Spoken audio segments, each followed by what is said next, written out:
योगी। भारत माता की। भारतीय जनता पार्टी, राष्ट्रीय लोकदल, चौधरी चरण सिंह, नरेंद्र मोदी, जयंत चौधरी, माननीय योगी जी।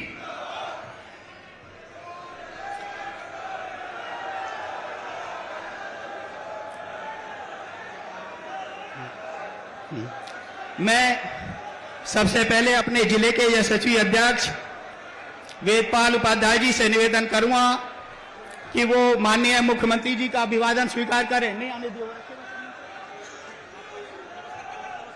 मेरा सुरक्षा से लगे लोगों से निवेदन है, माननीय मुख्यमंत्री जी के स्वागत के लिए जो फूल रखे हैं उन्हें ऊपर आ जाने दीजिएगा। हाँ जी, ऐसी अभिवादन कर। मैं वेदपाल जी से निवेदन करूंगा माननीय मुख्यमंत्री जी का अभिवादन स्वीकार करें। फूल गुलदस्ते ऊपर नहीं आने दिए प्रशासन ने, आप ऐसी कर लीजिए। मैं माननीय केपी मलिक जी से निवेदन करूंगा वो माननीय मुख्यमंत्री जी का अभिवादन स्वागत करें। माननीय केपी मलिक जी।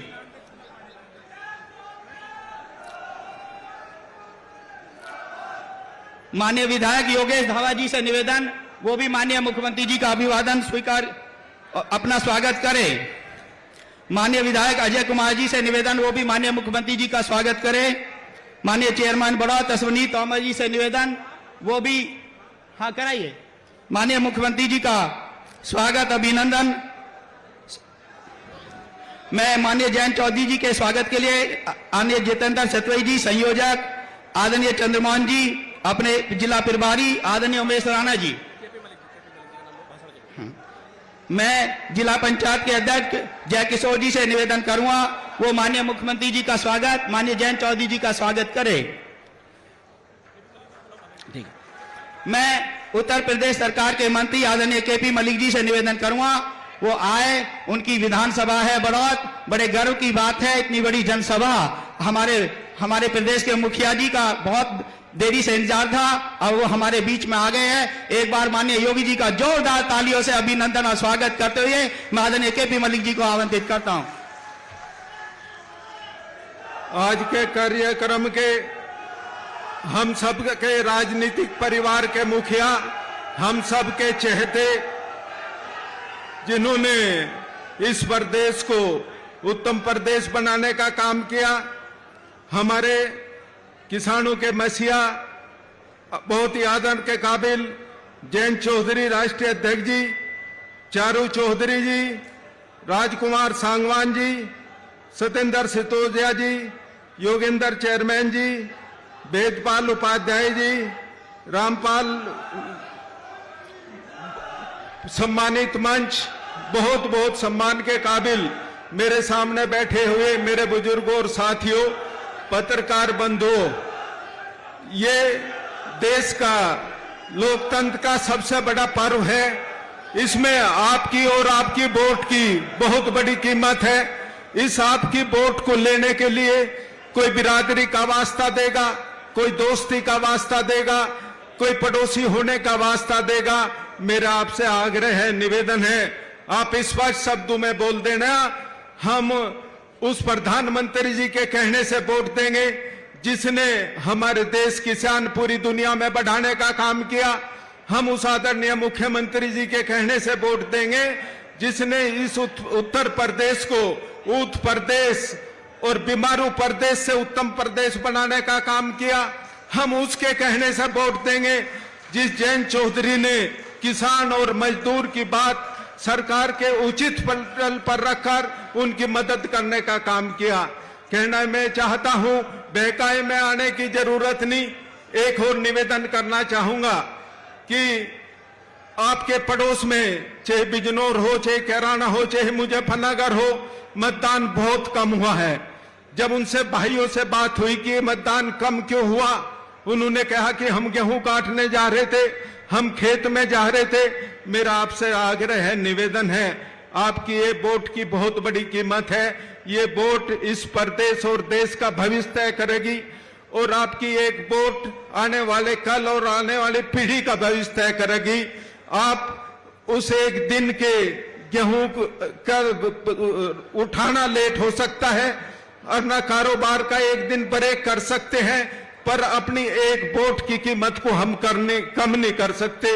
आपका बहुत ज्यादा समय न लेते हुए यही आग्रह करते हुए, हमारा उम्मीदवार बहुत ही भला और संत प्रवृत्ति का उम्मीदवार है, इसको नल के निशान पर बटन दबाकर ऐतिहासिक जीत दिलवाने का काम करें। इन्हीं शब्दों के साथ जय हिंद, जय भारत।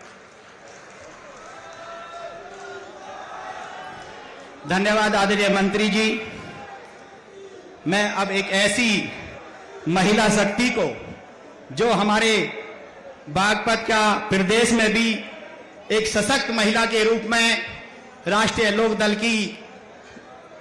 हमारी राष्ट्रीय लोकदल की राष्ट्रीय पदाधिकारी आदरणीय चारू चौधरी जी को आपकी जोरदार तालियों से आमंत्रित करना चाहता हूं, वो आए और अपना संबोधन करें। चारू जी।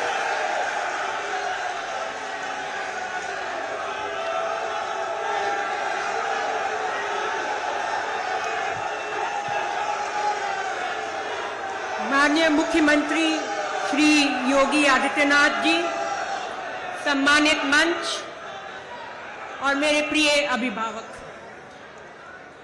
आप जानते ही हैं कि मैं ज्यादा राजनीतिक सभाओं में नहीं आती हूं, लेकिन बागपत का चुनाव प्रचार और बड़ौत की रैली हमेशा खास होते हैं और यहां आकर मुझे चौधरी अजीत सिंह जी की भी याद आती है। इसीलिए मेरी इच्छा थी आज मैं आपके सामने यहां जरूर आऊं। लेकिन आज मुझे आपसे केवल एक ही बात कहनी है। स्वर्गीय चौधरी चरण सिंह जी एक साधारण किसान परिवार के पुत्र थे। मुश्किल हालातों से लड़कर उभर कर वे आए और पूरे देश भर में अपनी सोच, अपनी विचारधारा, अपने कार्यकाल के लिए प्रसिद्ध हुए।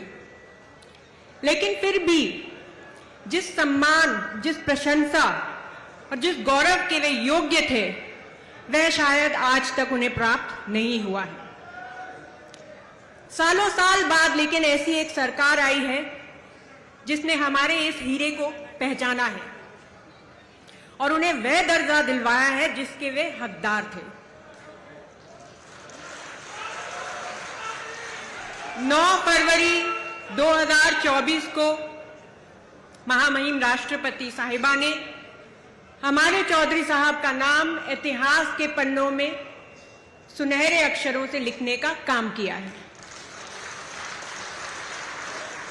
अब बारी आपकी है। दुनिया जानती है कि किसान एक ऐसा वर्ग है जो चाहे जितना भी मजबूर हो जाए, कभी अपना अस्तित्व, अपना वजूद कमजोर नहीं होने देता। ना हम किसी से डरते हैं, ना कोई अन्याय सहते हैं। और हमें समझते हुए, हमारे मान सम्मान का आदर करते हुए सरकार ने ये कदम उठाया है। तो मैं आपसे कहना चाहती हूं, आप भी ध्यान रखिए, किसान का कोई धर्म नहीं, किसान की कोई जाति नहीं। एकजुट होकर पूरी ताकत से अब आप भी अपनी खुशी प्रकट करिए, अपना वोट डालिए और ऐसा वोट डालिए कि लखनऊ में, दिल्ली में सबको पता चल जाए कि उनके इस एक काम से किसान का दिल जीत लिया है। अब की बार सभी मुद्दे एक तरफ छोड़ दो, आपसी मतभेद, नाराजगियां सब कुछ छोड़ दो। अब की बार वोट पड़ेगा तो सिर्फ चौधरी साहब के नाम पे, उनकी याद पे, उनके सम्मान पे पड़ेगा।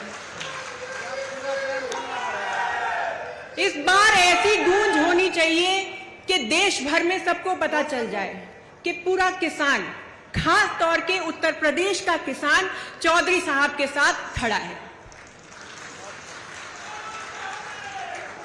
और आपका यही काम स्वर्गीय चौधरी अजीत सिंह जी के लिए भी सबसे बड़ी श्रद्धांजलि होगी और जयंत जी और मेरे लिए यह आपका सबसे बड़ा आशीर्वाद होगा। बहुत बहुत धन्यवाद।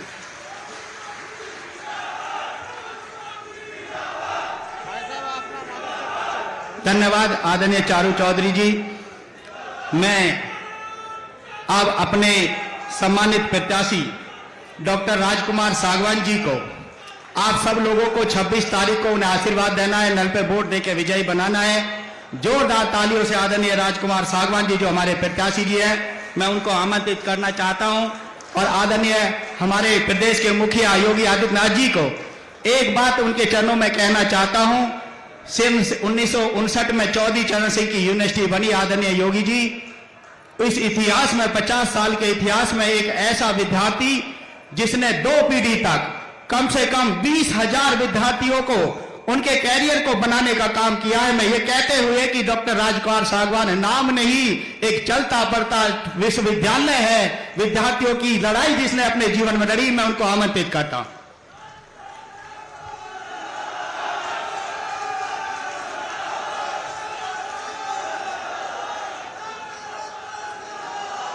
विजय संघनाथ रैली में हम सबके उत्तर प्रदेश के यशस्वी मुख्यमंत्री आदरणीय योगी आदित्यनाथ जी, राष्ट्रीय लोकदल के राष्ट्रीय अध्यक्ष शरददेव चौधरी जैन जी, चारू चौधरी जी, वेदपाल उपाध्याय जी, चंद्रमोहन जी, डॉक्टर अशोक नागर जी, जितेंद्र सतवाई जी, अनिल कुमार जी, कपिल देव जी, केपी मलिक जी, संजीव त्रिलोक त्यागी जी, उमेश राणा जी, सूरजपाल गुर्जर जी, रामपाल धामा जी, सुखवीर गठीना जी, योगेश धामा जी, डॉक्टर अजय कुमार जी, गुलाम मोहम्मद जी, मदन भैया जी, महंत अर्जुन नाथ जी,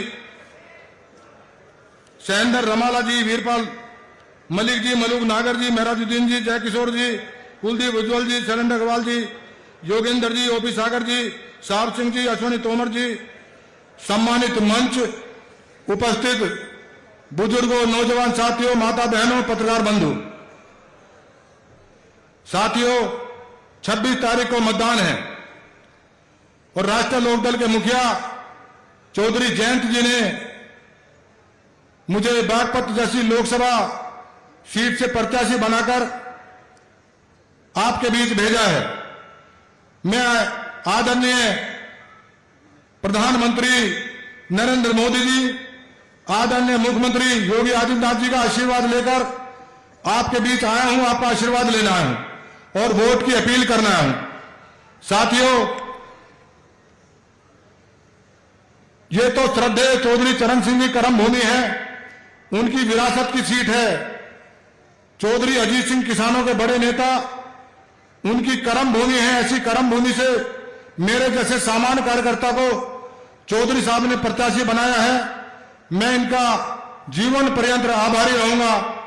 और एक बात मैं आपको बताना चाहता हूं, जब मेरे नामांकन का पर्चा भरा जा रहा था तो 2 वकील पर्चा भर रहे थे। एक चार्टर्ड अकाउंटेंट मेरे मित्र थे, वो भी आ गए। उन्होंने कहा कि पर्चे में खामी ना रहे, दुरुस्त रहेंगे, सारी एंट्री जितनी भी उसमें भरी जाती है। उन्होंने कहा जी संपत्ति का ब्यौरा भरना है, उसका मूल्यांकन करना है, जो संपत्ति कितने में राजकुमार सागवान है, नाम है मेरठ में, अच्छे नेताओं में है। तो मैंने कहा, बोले संपत्ति बता दो। मैंने कहा मेरे पास तो 1 टका तो दरी है, इसका मूल्यांकन कर लो, मेरे पास और कुछ है नहीं। मैंने जो सीखा श्रद्धेय चौधरी चरण सिंह जी से मैंने सीखा, और जो उनकी विचारधारा, उनके व्यक्तित्व से प्रभावित होकर समाज की सेवा में लगा रहा। मुझे नहीं पता चला मेरे जीवन की यात्रा कब इतने उम्र तक चली आई। मुझे कभी व्यापार कारोबार का मुझे पता नहीं, मैंने सोचा भी नहीं, मेरे विचार भी नहीं आया, ख्याल भी नहीं आया। और ना ही मुझे कभी ख्याल ये आया कि घर और परिवार की भी कभी जरूरत होती है। मेरे पास कोई व्यापार परिवार नहीं है और ना ही मेरा कोई घर परिवार है। मेरे पास अगर है, चौधरी साहब ने जो आशीर्वाद दिया, आपके बीच में मुझे भेजा है प्रत्याशी बनाकर और कहा अब जाओ बागपत में, अब बागपति आपका परिवार, वही आपका घर, वहां जाकर सेवा करो। मैं तो आपकी सेवा करने आया हूं, 24 घंटे सेवा करूंगा। मेरे पास 24 घंटे जन सेवा के लिए है। साथियों, मैं एक बात ये आपको बताना चाहता हूं, आज उत्तर प्रदेश उत्तम प्रदेश है। यहां पर भ्रष्टाचार करने वाले या तो थर-थर कांपते हैं या जेलों के सीख चुने हैं। अपराधी या तो प्रदेश छोड़ गए या फिर जेलों के अंदर है। सुशासन और भ्रष्टाचार मुक्त शासन जो माननीय योगी आदित्यनाथ जी ने दिया है, तो लगता है प्रदेश हमारा विकास की तरफ बढ़ता जा रहा है। पूंजीपति लोग निवेश करने में संकोच नहीं करते। मैं तो अपने जीवन की बात बताता हूं। 2017 से पहले मैंने तो राजनीतिक जीवन को अपने छोड़कर पीले वस्त्र बनवा लिए थे, अभी भी रखे मेरे पास, तो 4 जोड़ी बनवा लिए थे। मैंने कहा उत्तर प्रदेश रहने लायक नहीं है। लेकिन जैसे ही 2017 में जैसे योगी आदित्यनाथ जी का शासन आया, सरकार बनी और प्रदेश के मुख्यमंत्री बने, मैंने वस्त्र अपने वैसे सुरक्षित रख दिए। लगा आप प्रदेश जीने लायक है, रहने लायक है, सेवा करने लायक है। उसी सेवा के लिए मैं आपके बीच आया हूं। और मुझे तो उम्मीद भी नहीं थी, जितना आशीर्वाद, जितना प्यार मुझे माननीय मुख्यमंत्री जी ने दिया। 3 मीटिंग, जनसभाएं मेरे लोकसभा क्षेत्र में मुझे आशीर्वाद देने के लिए आदरणीय मुख्यमंत्री जी ने दिए। मैं तो जीवन भर आभारी रहूंगा, इतना प्यार मुझे आशीर्वाद मिला। बस आपसे एक ही निवेदन करना चाहता हूं, 26 अप्रैल है, मतदान का दिन है। किसान के पास काम का समय है, गेहूं की कटाई है, गन्ने की बुआई है, गन्ना मिल में शुगर मिलें बंद होने वाली है। मेरा निवेदन है 26 तारीख को आप वो काम एक दिन के लिए छोड़ देना। इस भाई के लिए, इस सिपाही के लिए जो चौधरी चरण सिंह जी का सिपाही है, उनका अनुयायी है, आपकी सेवा करने आया। 26 तारीख मतदान के लिए छोड़ देना, उस काम को छोड़ देना। मैं हिंदुस्तान की संसद में जाकर आदरणीय प्रधानमंत्री यशस्वी नरेंद्र मोदी जी के सानिध्य में अगर मुझे काम सीखने का मौका मिलेगा, आपकी सेवा करने का मौका मिलेगा, आपको भरोसा दिला रहा हूं, आपके सीने को ऊंचा करने का काम करूंगा, आपका सम्मान बढ़ाने का काम करूंगा। 26 तारीख नल का निशान और पहले मतदान, बाद में जलपान, ये बात आप ध्यान रखना। और एक बात जरूर बता देना कि इस लोकसभा क्षेत्र में नल ही कमल है और कमल ही नल है। सबको ये बात बता के भेजना। और चलेगा नल, खिलेगा कमल। अब की बार 400 पार, फिर एक बार मोदी सरकार। ये भारत के लिए, जो भारत को विश्व बनाने का प्रयास यशस्वी प्रधानमंत्री नरेंद्र मोदी का है, उनको ताकत देने का ये समय है। जो आदरणीय मुख्यमंत्री जी ने कहा, उत्तर प्रदेश की 80 लोकसभा जीतकर नरेंद्र मोदी जी के झोले में डालनी है, उसी एक लोकसभा का प्रत्याशी मैं भी हूं। मुझे भरपूर आशीर्वाद देना, भाईचारे को बनाकर रखना। मुझे भरोसा है 26 तारीख को नल के निशान पर 90% से ऊपर आप मतदान करेंगे। बहुत बहुत धन्यवाद। जय हिंद, जय भारत। धन्यवाद डॉक्टर राजकुमार सागवान जी। हमारे प्रदेश के मुखिया आदरणीय योगी आदित्यनाथ जी, मैं आपकी ध्यान में एक बात लाना चाहता हूं। मैं लोकसभा प्रभारी के रूप में हम सब लोग अपनी पूरी टीम के साथ यहां पे काम कर रहे हैं। अभी किसानों का यहां पे रोड शो हुआ। किसानों का ऐसा उत्साह, किसानों का ऐसा चौधरी चरण सिंह जी के मान सम्मान में समर्पण, किसानों का ऐसा उत्साह अपने राष्ट्रीय नेता चौधरी जैन जी के सम्मान में, ऐसा सो शायद पूरे उत्तर प्रदेश में किसानों का ऐसा जुलूस नहीं होगा। मैं आपकी उपस्थिति में आप सबका धन्यवाद देना चाहता हूं, अपने किसान भाइयों का धन्यवाद देना चाहता हूं। और मैं इतना कहना चाहता हूं आदरणीय जैन चौधरी के लिए कि कौन कहता है आसमां में सुराख नहीं हो सकता, एक पत्थर तो तबियत से उछालो मेरे यारो। मैं अपने राष्ट्रीय लोक दल के राष्ट्रीय अध्यक्ष आदरणीय जैन चौधरी जी को आपकी जोरदार तालियों से आमंत्रित करना चाहता हूं, आए अपने विचार रखें।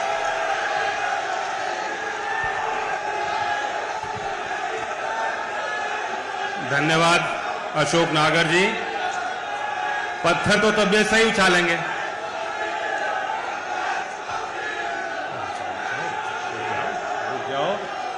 जोश के साथ होश भी जरूरी है। प्रदेश के विकास की नई संभावनाओं के रास्ते खोलने वाले हमारे प्रदेश के मुख्यमंत्री आदरणीय योगी आदित्यनाथ जी, बीजेपी और लोकदल के सभी वरिष्ठ नेतागण, सम्मानित मंच, सामने बैठे आए आगुंतक और मेरे अभिभावक, ये खास पल है, एक विशेष अवसर है। परंपरागत तौर पे जितने भी बड़े बड़े चुनाव यहां हुए हैं बागपत में, पहले तो चुनाव की शैली अलग होती थी।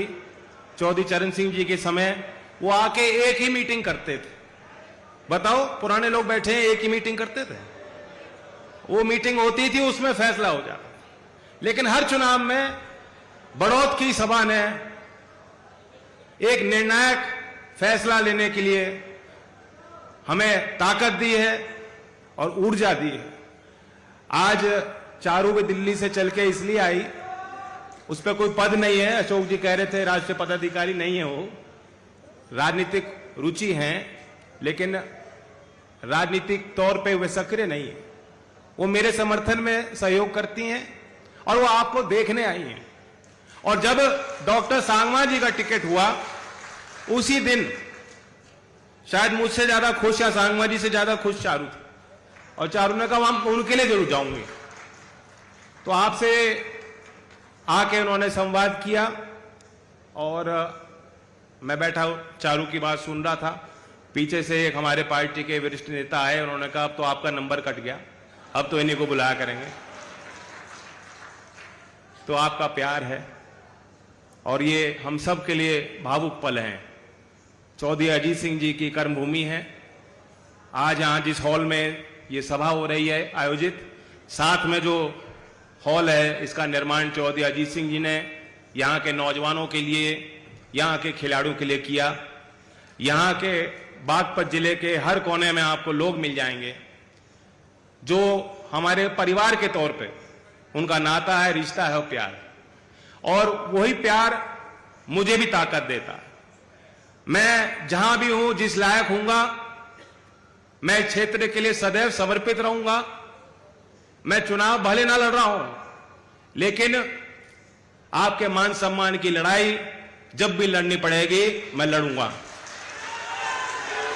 और आपको एक बेहतर वकील, एक अच्छे इंसान, एक नेक इंसान, इन्होंने अभी बताया अगर ये चाहते तो अपने लिए संपत्तियां अर्जित कर सकते थे। इन्होंने बताया मेरे पास कोई संपत्ति नहीं। अपने आप में कोई उपलब्धि नहीं होती। आमतौर पर आदमी कहेगा भाई जो आदमी सफल नहीं हुआ वो क्या करेगा।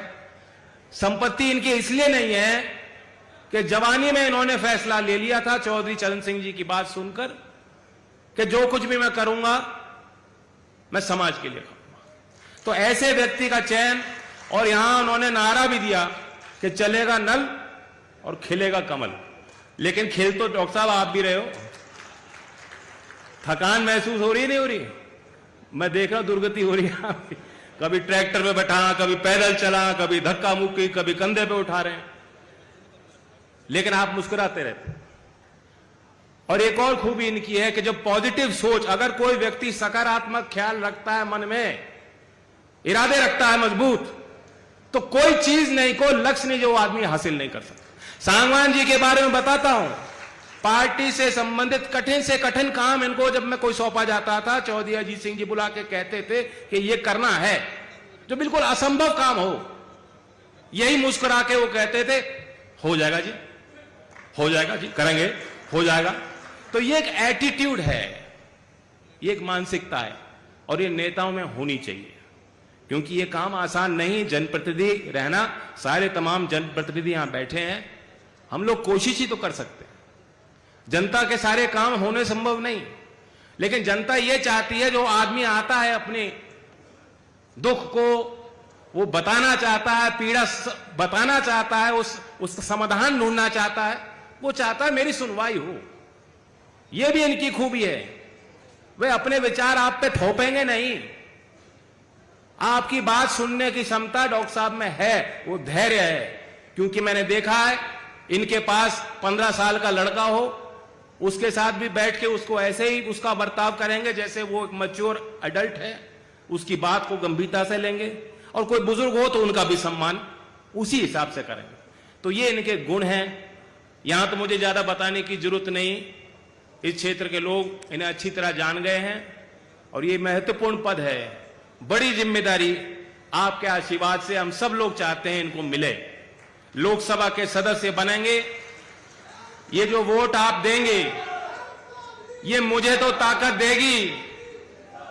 ये जैसा चारू ने कहा चौधरी चरण सिंह जी और चौधरी अजीत सिंह जी के सम्मान में भी वोट है, ये वोट श्री योगी आदित्यनाथ जी के लिए भी वोट है, और ये वोट देश के प्रधानमंत्री जो तीसरा कार्यकाल मांग रहे हैं, तीसरी बार ऐतिहासिक मैंडेट मांग रहे हैं देश के लोगों से, ये वोट उनके पक्ष में सीधा वोट जाएगा। तो इसका भी ख्याल आप रखना क्योंकि बागपत वो क्षेत्र है जो एमपी नहीं बनाता, प्रधानमंत्री बनाता है। बागपत का मतदाता प्रधानमंत्री बनाएगा। बागपत हम सीट जीतेंगे, एनडीए जीतेगी, तब 400 पार का नारा पूरा होगा और तब प्रधानमंत्री नरेंद्र मोदी जी शपथ लेंगे। योगी जी का बहुत बड़ा आशीर्वाद मिल रहा है। तीसरी बार हम लोग चुनावी मंच यहां बागपत क्षेत्र में साझा कर रहे हैं उनके साथ। और मैं जानता हूं, क्योंकि योगी जी का भी एक इंप्रेशन है लोगों पे, लोग सोचते हैं बहुत सख्त हैं, सख्ताई भी कर सकते हैं करनी हो, लेकिन मैं जानता हूं कि मेरे लिए ये नर्म रहेंगे और बागपत वासियों के लिए नर्म रहेंगे। बागपत का कोई आदमी चला जाएगा, अपनी बात रखेगा तो पूरी सुनवाई होगी और पूरे काम होंगे, क्योंकि आचार संहिता लग रही है, इससे ज्यादा मैं कुछ कह नहीं सकता। और मैं जानता हूं बागपत वाले वैसे भी होशियार हैं, अपने काम कराने में अव्वल नंबर 1, पीछे नहीं किसी से, मेरी भी जरूरत नहीं पड़ेगी, सीधा ही काम हो जाएंगे आप। तो आपके चेहरे पे रौनक बनी रहे। और मैं गंभीरता की बात आपको करना चाहता हूं, मैं कोई भाषण नहीं दे रहा। आज आकर्षण के केंद्र बिंदु योगी जी हैं, उनको भी सुनूंगा। सीधी मेरी आपसे अपील है, क्योंकि हमने पहले चरण को देखा है, आपने भी महसूस किया हो मतदान करना कितना महत्वपूर्ण है। जो गति बनी है देश की, वो गति ना टूट पाए। और हमारा मुकाबला भी आप देखेंगे किन से है। मुकाबला तो दो में ही है, एक इंडिया है, एक एनडीए।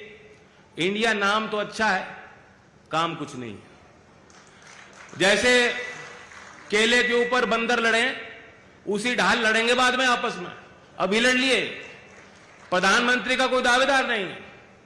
हमारे पास तो एक अच्छा चेहरा है जिसके काम को लोगों ने देख लिया, पहचान लिया। इनके पास कौन प्रत्याशी मैं नहीं जानता। योगी जी आप जानते हो कौन है इंडिया का प्रत्याशी, कौन है प्रधानमंत्री का? नहीं जानते, योगी जी भी नहीं जानते, कोई नहीं जानता। तो बाद में लड़ेंगे, अभी लड़ रहे हैं और कोई एजेंडा नहीं है। सामाजिक सुरक्षा की बात कर रहे हैं, न्याय की बात कर रहे हैं, लेकिन जमीन पे आपने देखा पिछले 5-10 वर्षों में जो काम हुए, करोड़ों लोगों के घर में शौचालय बने, करोड़ों गरीब लोगों के मकान बने, करोड़ों आपके घरों का विद्युतीकरण हुआ, करोड़ों किसानों को सीधा सम्मान निधि मिली।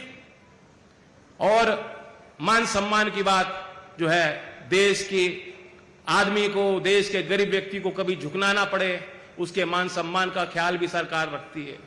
तो दूसरी तरफ जो नेता वो कह रहे मुझे मौका दे दो, टकाटक झटाझट गरीबी खत्म कर दूंगा।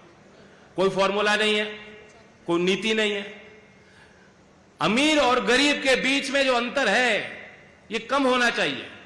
ये विकसित भारत के सपने का हिस्सा है। विकसित भारत अगर हमें लक्ष्य पूरा करना है तो महत्वपूर्ण कड़ी है। लेकिन चौधरी चरण सिंह जी ने रास्ता दिखाया था। वो कहते थे किसान को आगे करो, गांव को देश के विकास का बुनियाद बनाओ, क्योंकि ग्रामीण अर्थव्यवस्था देश में है।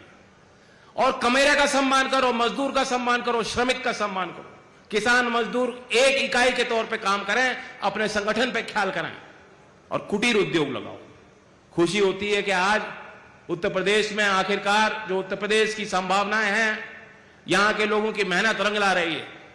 और आज देश के सभी राज्यों में चाहे स्टार्टअप की योजना हो, छोटे छोटे इकाई, छोटे छोटे उद्योग, छोटे छोटे उद्यम, हमारा उत्तर प्रदेश आज देश के पहले 3 राज्यों में गिनती हासिल कर रहा है कुटीर उद्योग में और स्टार्टअप इकोसिस्टम में। यही नौकरियां पैदा होंगी। बाकी ये कह देना भी आरक्षण बढ़ा देंगे, जाति सर्वेक्षण कर लेंगे, वो उपाय है, वो उपाय नहीं है। सरकारी नौकरियां सीमित हैं, आप जानते हो। निजी क्षेत्र का बड़ा योगदान हो और सरकारी क्षेत्र में भी, क्योंकि यहां 2 ही नौकरी हैं जो बागपत वालों को पसंद आती है, नौजवानों, जो बेल्ट की नौकरियां हैं। पुलिस में भर्ती हो जा या आर्मी, बीएसएफ, सीआरपीएफ, बताओ नौजवानों, यही तो है। आपका भी पूरा सम्मान रखा जाएगा, पूरा सम्मान रखा जा रहा है। मुझे ध्यान है कि योगी जी ने किस सख्ताई के साथ यहां पारदर्शी तरीके से पुलिस की भर्ती हो, ताकि मैं जानता हूं कि एक एक गांव में सैकड़ों बच्चे भर्ती हो जाएंगे अगर पारदर्शी तरीके से भर्ती हो। और केंद्र सरकार ने सख्त कानून भी वो बनाया है कि आज के बाद कोई पेपर लीक ना हो पाए। जो एक माफिया है, वो माफिया उत्तर प्रदेश में ही नहीं सभी कई राज्यों में हावी है, वो तंत्र का हिस्सा भी है। उसको जड़ से खत्म करने के लिए सख्त कानून केंद्र सरकार ने बना दिया है कि जो कोई पेपर लीक माफिया होगा वो देशद्रोह के उसमें जो है उस श्रेणी में आएगा और सख्त से सख्त उसके खिलाफ कानूनी कार्रवाई। तो ये सारे अच्छे काम हैं, इन कामों की गति टूटने मत देना। बागपत की अपनी एक परंपरा रही है, उस परंपरा को निभाना, सर्वश्रेष्ठ मतदान करना। और ये जीत किसी एक जाति या किसी एक धर्म को मानने वाले की नहीं है। देश की विविधता देश की ताकत है। अलग अलग जाति के लोग अलग अलग काम करते हैं, अलग अलग मानसिकता हो सकती है, अलग विचार हो सकते हैं, लेकिन देश के लिए हम सब एक हैं और ये एक कुनबा एक परिवार है। वो ख्याल रखते हुए, क्योंकि चौधरी चरण सिंह जी के विचारों की नींव यही थी, वे ये चाहते थे कि सबको साथ लेके चलें। वो लोकदल की ताकत बनेगी, वो एनडीए की ताकत बनेगी और वो दिल्ली में तीसरी बार हमें स्थापित करेगी एनडीए को। तो इसलिए बागपत के लोग और खास तौर से बीजेपी के कार्यकर्ताओं का बहुत बड़ा योगदान है। मैं मंच के माध्यम से धन्यवाद देता हूं। यहां पदाधिकारी भी लग रहे हैं, विधायक भी लग रहे हैं, दूर से नेता आके यहां बारीकियों पे नजर कर रहे हैं, एक एक पन्ने पे विचार हो रहा है। आखिरकार काम आपको करना पड़ेगा जो बैठे हैं सामने, ये काम आपके हाथ में होगा। तो ऐसा बटन दबाना कि खिल जाए नल, चल जाए नल और खिल जाए कमल। अब की बार धन्यवाद। जय। धन्यवाद आदरणीय जैन जी। मैं एक बात याद दिलाना चाहता हूं, पश्चिमी उत्तर प्रदेश, इस मेरठ, गाजियाबाद, बागपत के ये हालत है दोस्तों कि जब रात के 7 बजे के बाद, 8 बजे के बाद हमारी माताएं, हमारी बहनें शिक्षा से, रोजगार से आती थी तो उनको 20, 22 और 24 साल के जवान छेड़ते थे। हम सबको चिंता हो जाती थी। सुशासन का अध्यादेश योगी आदित्यनाथ जी के नेतृत्व में हुआ कि आज माननीय योगी जी 8 बजे के बाद जो लोग हमारी बहन बेटियों को छेड़ देते हैं, अगर वो 8 बजे के बाद घर नहीं पहुंचते तो चिंता हो जाती है कि योगी जी की पुलिस उन्हें उठा करके ले गई है। आज उनको इंतजार करना पड़ता है अपने बेटे को। मैं इतना कहना चाहता हूं दोस्तों, हमने वो समय भी देखा जब हम विद्यार्थी परिषद में काम करते थे, आदरणीय योगी आदित्यनाथ जी, कि जब एक रामपुर वाला कहता था कि भारत माता की इस डायन का नाम है। दोस्तों, मैं गर्व से कह सकता हूं कि चाय वाला माफ कर सकता है, गाय वाला मेरे माननीय मुख्यमंत्री जी माफ नहीं कर सकते। अब इस देश में कोई नहीं बोल सकता कि भारत माता किस डायन का नाम है। मैं आप सबको, हम बहुत लंबे समय से अपने मुखिया का इंतजार कर रहे हैं। मैं एक बार बागपत की भूमि पर अपने किसान भाइयों से कहना चाहता हूं कि हमारे ऐसे प्रदेश के मुखिया आदित्यनाथ जी का एक बार खड़े होकर के जोरदार तालियों से बागपत की भूमि पर उनका हार्दिक अभिनंदन, जोरदार तालियों से उनका हार्दिक अभिनंदन और स्वागत कीजिएगा। और मैं इन शब्दों से आदरणीय योगी आदित्यनाथ जी को आमंत्रित करना चाहता हूं आपकी तरफ से, उनके सम्मान में 2 शब्द कहते हुए कि ए भगवान और ऊंचाई उठानी पड़ेगी, ए भगवान और ऊंचाई बढ़ानी पड़ेगी तुझे अपने आसमान की, अगर देखनी है उड़ान हमारे योगी आदित्यनाथ जी की। आपकी जोरदार तालियों से माननीय योगी आदित्यनाथ जी का हार्दिक अभिनंदन और स्वागत। भारत माता की, भारत माता की, भारत माता की। चुनाव की दृष्टि से चौधरी साहब की इस पावन कर्म भूमि पर बड़ौत की इस सभा, चुनावी सभा जो चुनाव के अंतिम दौर में होती आई थी, आज इस चुनावी सभा में यहां पर उपस्थित हैं राष्ट्रीय लोकदल के अध्यक्ष माननीय चौधरी जयंत जी, प्रदेश सरकार के हमारे मंत्री श्री अनिल कुमार जी, श्री केपी मलिक जी, राष्ट्रीय लोकदल के महिला विंग के प्रभारी श्रीमती चारू चौधरी जी, जिनका भाषण आपने अभी सुना। और देखो, आप सबके लिए, जितने भी यहां पे बड़े चौधरी हैं, इन सबके लिए खतरे की घंटी भी है। अब की महिलाएं आगे आ जाएंगे तो आपको खेतों तक ही सीमित रहना पड़ेगा। उन्होंने कम शब्दों में कितने अच्छे ढंग से अपनी बात रखी, और सचमुच उनके इस भाषण के लिए मैं उनका हृदय से अभिनंदन करता हूं। मंच पर उपस्थित भारतीय जनता पार्टी के जिला के अध्यक्ष वेदपाल उपाध्याय जी, राष्ट्रीय लोकदल के जिला के अध्यक्ष रामपाल जी, लोकसभा के प्रभारी डॉक्टर अशोक नागर जी, भारतीय जनता पार्टी के प्रदेश के मंत्री और प्रभारी बागपत चंद्रमोहन जी, लोकसभा के संयोजक पूर्व विधायक जितेंद्र सतवाई जी, सह प्रभारी उमेश राणा जी, सूरजपाल गुजर जी, माननीय विधायक योगेश धामा जी, माननीय विधायक अजय कुमार जी, हमारे सभी माननीय विधायकगण और भारतीय जनता पार्टी लोकदल के हमारे अत्यंत लोकप्रिय प्रत्याशी डॉक्टर राजकुमार सांगवान जी और उपस्थित बागपत लोकसभा क्षेत्र से जुड़े हुए सभी उपस्थित भाइयों और बहनों, आज यहां पर लोकसभा चुनाव के द्वितीय चरण में हम सब यहां लोकदल के प्रत्याशी डॉक्टर राजकुमार सांगवान के पक्ष में आप सबसे अपील करने के लिए आए हैं। बहनों और भाइयों, डॉक्टर राजकुमार सांगवान को जयंत चौधरी जी ने प्रत्याशी बनाकर के एक विरासत को बड़ी मजबूती प्रदान की।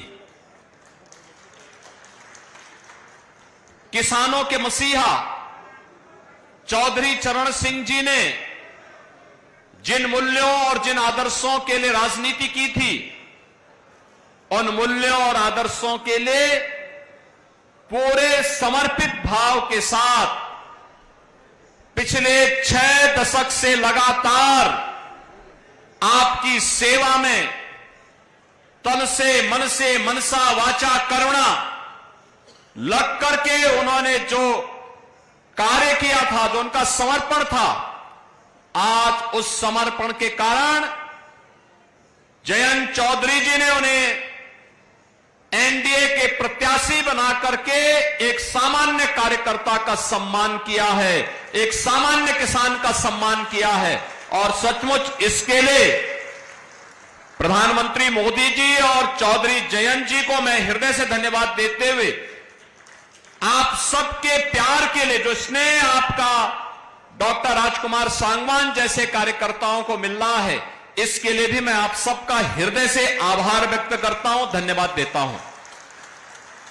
बहनों और भाइयों, जब चौधरी साहब का नाम भारत रत्न के लिए आया, हम सबका हृदय गदगद हो गया, क्योंकि यह किसान का सम्मान था।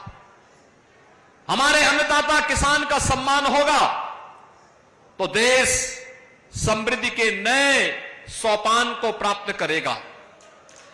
और चौधरी साहब पहले राजनेता थे देश के, जिन्होंने कहा था भारत की समृद्धि का मार्ग गांव के खेत और खलियान से होकर के जाता है, और अन्नदाता किसान की आवाज देश की संसद में और प्रदेशों की विधानसभाओं में गूंजी थी।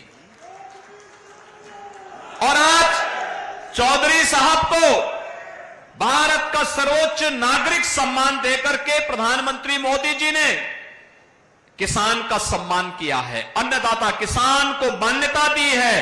भारत की राजनीति में अब किसान को नजरअंदाज करके कोई राजनीति नहीं कर पाएगा, ये मोदी जी ने करके दिखाया है। और बहनों और भाइयों, इसीलिए चौधरी साहब की इस कर्म भूमि को मैं कोटि कोटि नमन करता हूं। बहनों और भाइयों, हम लोगों ने तो राजनीति में यही सीखा है कि अन्नदाता किसान को सम्मान मिलना चाहिए। अपने पूर्वजों के बताए मार्ग का अनुसरण करके हमें कार्य करना चाहिए। और आज तो वैसे भी हनुमत जयंती है। हनुमत जयंती के अवसर पर खासतौर पर बागपत वासियों को तो और भी मैं बधाई देता हूं। आप तो हनुमान जी के साक्षात आदर्शों का पालन करते हैं। जो कार्य करना है सीधे धड़ल्ले से कर लो, कोई इधर उधर की लौंग लपेट नहीं।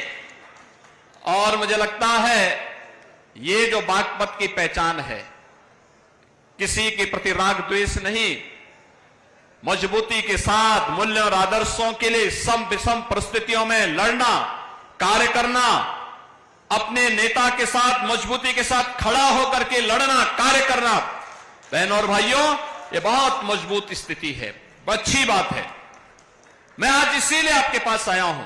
चुनाव चल रहे हैं, कोई संदेह नहीं कि डॉक्टर राजकुमार सांगवान यहां से अब विजयी न हो, एकदम विजयी होने जा रहे हैं, कोई संदेह नहीं। आपका जो स्नेह मिला है,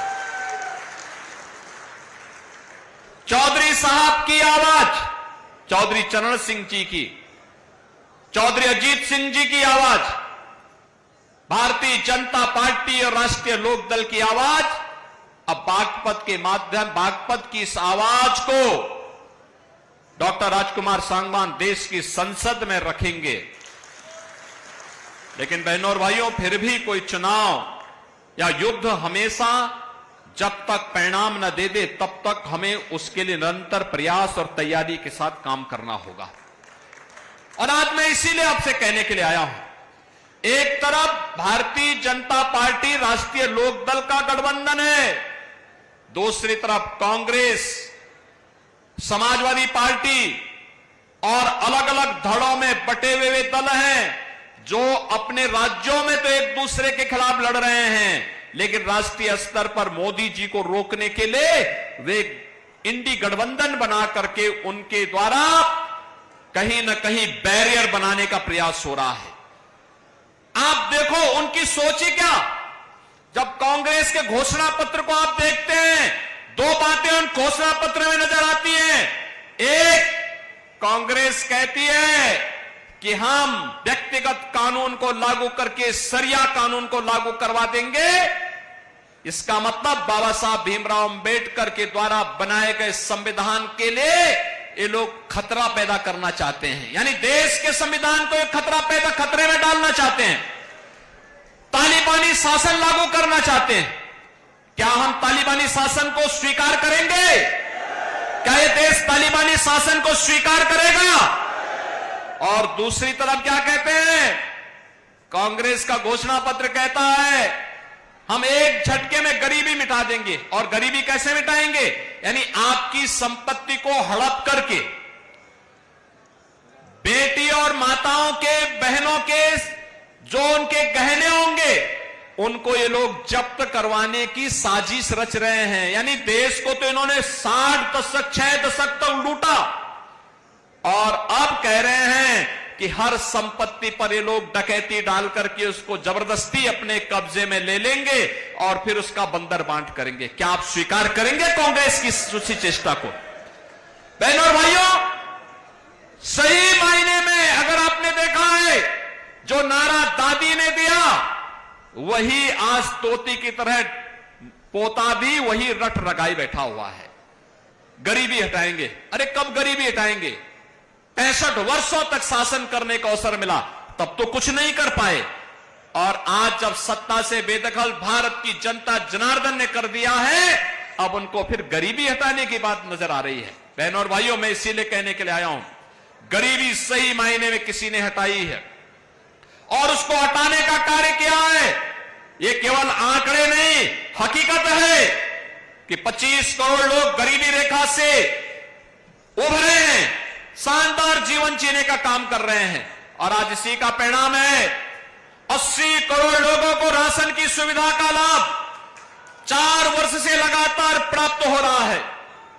बहनों और भाइयों, 60 करोड़ गरीबों को देश के अंदर 5 लाख रुपए की आयुष्मान भारत में स्वास्थ्य बीमा का कवर मिल रहा है। और उत्तर प्रदेश में तो हमने व्यवस्था बनाई कि हमारा कोई विधायक, कोई पदाधिकारी या पीड़ित भी अगर बीमार है और मुझे एक पत्र भेज देता है तो मैं सीधे जनधन अकाउंट में उसका पैसा भेज देता हूं, कहता हूं भाई उपचार कराओ, चिंता पैसे की मत करना, परिवार के ऊपर बोझा मत आने देना, उसकी जिम्मेदारी हम लोग लेंगे। आखिर हम सत्ता में बैठ के क्या कर रहे हैं?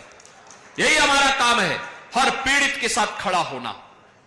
ये लोग क्या चाहते हैं? कांग्रेस के लोग ये आपकी संपत्ति को हड़पना चाहते हैं। और ये तो समाजवादी पार्टी और कांग्रेस का पुराना इतिहास है, ये तो यही इनका इतिहास है। वे अपने लिए जीते हैं।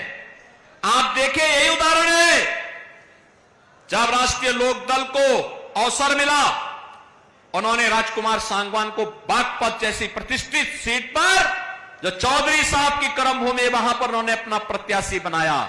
और समाजवादी पार्टी को अवसर मिला तो समाजवादी पार्टी ने क्या किया? अपने ही परिवार के सभी लोगों को टिकट दे दिया, किसी बाहरी व्यक्ति को नहीं दिया, सारे टिकट अपने परिवार के लोगों को। बहनों और भाइयों, मैं इसीलिए कहने के लिए आया हूं आपसे, 50 करोड़ गरीबों के जनधन अकाउंट खुल गए, 12 करोड़ किसानों को प्रधानमंत्री किसान सम्मान निधि का लाभ मिल रहा है, 12 करोड़ गरीबों के घर में शौचालय बन गए, 10 करोड़ गरीबों के घर में उज्ज्वला योजना के रसोई गैस के सिलेंडर पहुंच गए, 4 करोड़ गरीबों के मकान बन गए और अगले 5 वर्ष में 3 करोड़ अन्य गरीबों के मकान बनने हैं। इसके लिए अभी से घोषणा हो गई है। बहनों और भाइयों, हर घर नल की योजना हो या फिर हर व्यक्ति को सुरक्षा की गारंटी। याद करिए, पहले देश के अंदर जहां कहीं भी विस्फोट हो जाता था, आतंकी विस्फोट होता था, निर्दोष लोग मारे जाते थे, सुरक्षा बलों के जवान शहीद होते थे। और अब तो जोर से पटाखा भी फट जाए ना तो पाकिस्तान सफाई देता, कहता नहीं मैंने नहीं किया है, क्योंकि उसे मालूम है कि अगर उसने कुछ किया तो फिर उसको लेने के देने पड़ जाएंगे, जान बचानी मुश्किल हो जाएगी अब, क्योंकि अब एक मजबूर नहीं मजबूत सरकार है मोदी जी के नेतृत्व में। और इसलिए बहनों और भाइयों, हम सब आपसे अपील करने के लिए आए हैं। एक ही अपील है, यह देश आपका है, जीवन आपका है, सुरक्षा आपकी है और वोट भी आपका है।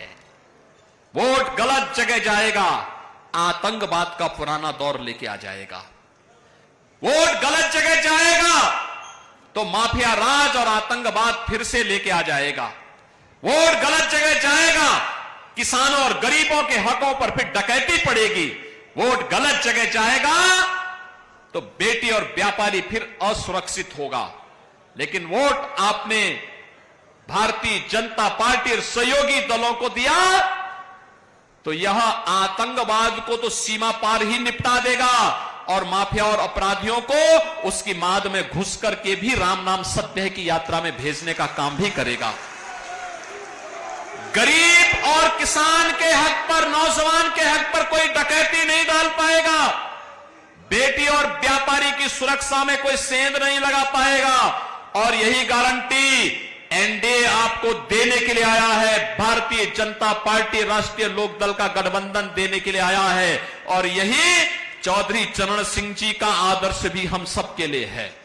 और बहनों और भाइयों, इसीलिए हम लोग आए हैं कि जब नल चलेगा तो ही कमल खिलेगा और इसीलिए नल चलाने के लिए हम लोग आए हैं। बागपत लोकसभा सीट पर नल पर हमें वोट देना है। ये हैंडपंप, यहां पर राष्ट्रीय लोकदल का चुनाव चिन्ह है। आप सभी सहमत हैं? सभी सहमत हैं? सभी लोग सहमत हैं ना? इस वोट की कीमत को समझना है। और जो यहां पे चारू जी ने कहा, याद रखना, घर गृहस्थी, खेती बाड़ी देश से बढ़कर के नहीं है। हमारे लिए सबसे पहला मेरे देश है। मेरा देश सुरक्षित रहेगा तो हम सुरक्षित रहेंगे, मेरा देश समृद्ध होगा तो हम भी समृद्ध होंगे। इस भाव के साथ हमें कार्य करना है। इसी के लिए चौधरी चरण सिंह जी ने जीवन जिया था।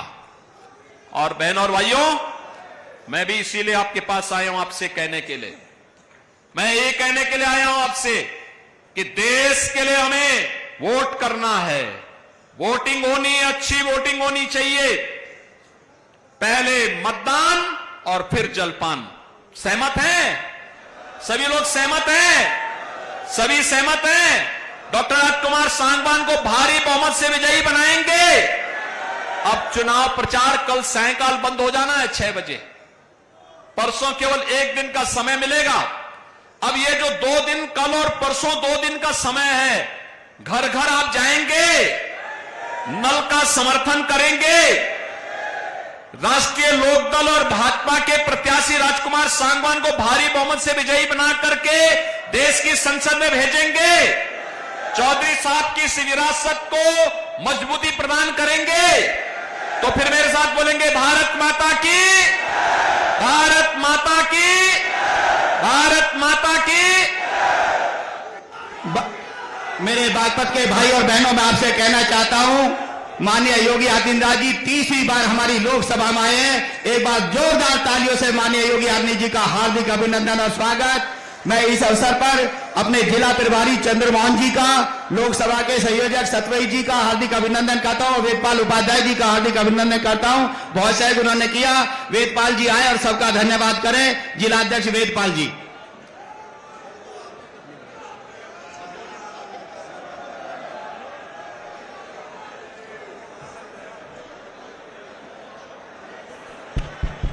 सर्वप्रथम इस बढ़ोत की सरजमी को नमन करते हुए दोस्तों,